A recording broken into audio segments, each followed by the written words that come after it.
मामा बाच्चांनी मग उचलले त्यांना, स्वप्नात गेले. मग मामा बाच्चांनी त्यांना आणलं.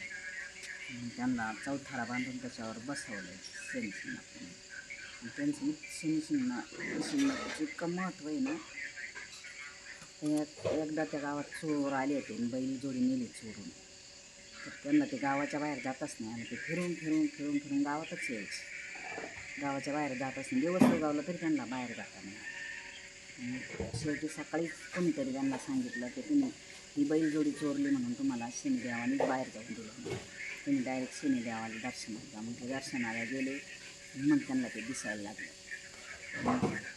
तिला त्या शिंगणापुरात चोरी होतच नव्हती, म्हणूनच ते त्यांना चमत्कार दाखवलं शिंगणापुरात शनिदेवाने. आणि म्हणूनच असं म्हणजे त्याला असं घराला असं सॉरी दरवाजे पण नाहीत आणि मोठमोठ्याला माड्या आहेत तरी पण आणि मंदिर पण ओपनच आहे त्याच्यामुळं.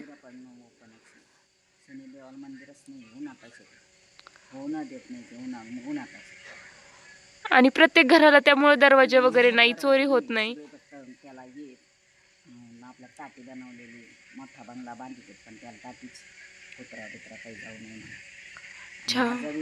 आज जाऊन पाहिलं तर तिथं टाटीचे त्याला दरवाजाला बंगल्या दरवाजेच नाही. मग तुम्ही कधी जातात वगैरे? शनी अमावस्याला, कधी शनिवारी, असं कवा पण श्रावण महिन्यात त्याच्यात काही जाते. आणि असं काय घेऊन जाता पण भक्तिभावानी वगैरे तुम्ही? असं शनिदेवाला काय चालतं? तिथं गेल्यावरच तेल व्हायचं, तिथं गेल्यावर तेल व्हावं लागतं. तेल घेऊन वाटत दुसऱ्या शनिदेवाला काही नाही, फुलत नाही, काय नाही, फक्त तेलच वाटत. फक्त तेल का?